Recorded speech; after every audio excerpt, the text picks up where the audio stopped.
ఈరోజు హదీసు వెలుగు పుస్తక పఠనం నుండి అల్లాహపై భరోసాకి సంబంధించిన హదీసులు తెలుసుకుందాం. ఒక వ్యక్తి వచ్చి, ప్రవక్త, నేను ఒంటెను కట్టివేసి అల్లాహపై భారం మోపాలా లేక దాన్ని వదిలివేసి అల్లాహ్ను నమ్ముకోవాలా అని ప్రశ్నించాడు. దానికి మహాప్రవక్త సల్లల్లాహు అలైహి వసల్లం ఇలా బోధించారు: ముందు దాన్ని కట్టివేయాలి, తరువాత అల్లాహపై భారం మోపాలి. అంటే ఏ పని చేయడమైనా దాన్ని సాధించడానికి వీలు అయినంత మేరకు కృషి చేసి ఆ తరువాత దైవ సహాయాన్ని అర్థించాలి. ఆ పైన అంతా ఆయనపై వదిలివేయటమే తవక్కుల్, అల్లాహపై భారం మోపటం అనబడుతుంది.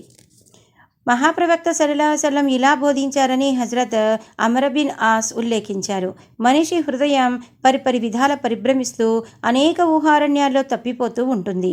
ఎవరు తమ మనస్సును అరణ్యాల్లో తప్పిపోవడానికి వదిలివేస్తారో వారిని ఏ అరణ్యం హతమార్చినా దాన్ని గురించి అల్లాహ్ ఏమాత్రం లక్ష్యం చేయడు. మరెవరు అల్లాహపై భారం మోపుతారో అల్లాహ్ వారిని ఆ అరణ్యంలోని పెడదారుల్లో తప్పిపోకుండా కాపాడుతాడు. మనిషి దైవాన్ని తన పరిరక్షకునిగా నమ్మి తన కృషి అంతటికీ ఆయనదే భారమని నమ్మకపోతే ఆంతర్యం ఎల్లప్పుడూ కలతలకు లోనై పరిపరి విధాల పోతూ ఉంటుంది. హృదయంలో విభిన్న భావాలు చోటు చేసుకుంటాయి. మనిషికి మనశ్శాంతి కరువవుతుంది.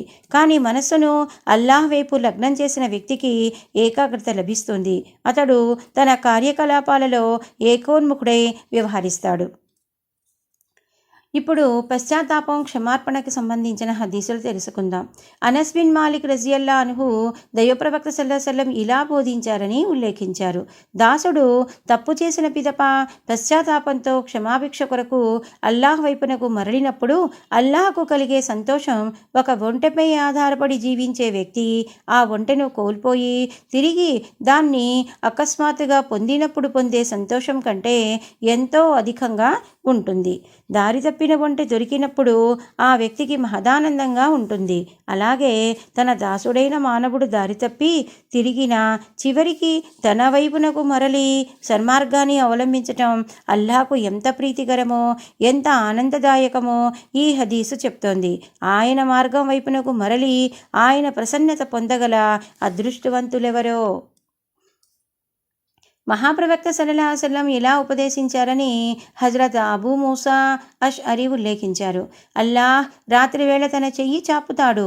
పగటి వేళ తప్పు చేసిన వారు రాత్రికైనా పశ్చాత్తాపంతో ఆయన వైపునకు మరలాలని, అలానే పగటి వేళ చెయ్యి చాపుతాడు. రాత్రివేళ తప్పు చేసిన వారు క్షమార్పణ కోసం ఆయన వైపునకు మరలుతారని. చివరికి సూర్యుడు పడమర నుండి ఉదయించే వరకు, ప్రళయం సంభవించే వరకు ఇలానే జరుగుతూ ఉంటుంది. అల్లాహ్ చెయ్యి చాపటం అంటే ఆయన పాపులైన తన దాసుల్ని తన వైపునకు తన కారుణ్య ఛాయల్లోకి రమ్మని పిలవటమన్నమాట. క్షణికోద్రాలకు లోనే మనిషి ఏ వేళైనా ఏదైనా తప్పు చేస్తే వెంటనే జాగు చెయ్యక పశ్చాత్తాపంతో క్షమాభిక్షకే వేడుకోవాలి. ఆలస్యం జరిగితే శైతాను అతన్ని ఇంకా దూరాలకు తీసుకుపోవచ్చు. దైవానికి దూరమైతే మనిషికి దుర్గతి తప్ప మరేం ప్రాప్తమవుతుంది?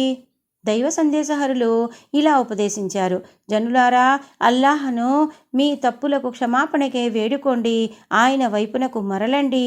నేనైతే రోజుకు 100 మార్లు క్షమాపణకై అర్థిస్తూ ఉంటాను. క్షమాపణకే అర్థించడం అంటే అది ప్రతిదినం 100 మార్లు వేడుకోవటం అంటే నిత్యం దైవం వైపునకు మనస్సును లగ్నం చేస్తూ అడుగడుగునా మనకు తెలిసి తెలియక జరిగే తప్పిదాల నుండి క్షమాపణ కోరటం అన్నమాట. అర్థం చేసుకుని మనస్ఫూర్తిగా అస్తగఫిరుల్లాహ్ అని దైవ మన్నింపును అర్థించటం అన్నమాట. అబ్దుల్లా బిన్ ఉమర్ ఇలా ఉల్లేఖించారు: దాసుని చివరి ఊపిరి చెదిరిపోయే వరకు అల్లాహ్ అతని పశ్చాత్తాపాన్ని స్వీకరిస్తాడు అని మహాప్రవక్త ప్రవచించారు.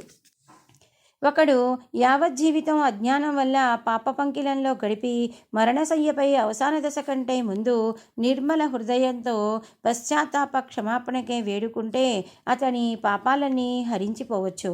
కానీ శ్వాస చెదిరిపోయిన తరువాత అవసాన దశలో క్షమార్పణ వేడుకుంటే అది చెల్లదు. అందువలనే మృత్యువును ఎదుర్కొనే ముందే మనిషి జాగ్రత్త పడాలి. అపరాధాల క్షమాపణకే వేడుకోవాలి. ఎవరి మృత్యువు ఎప్పుడు సాక్షాత్కరిస్తుందో ఎలా చెప్పగలం?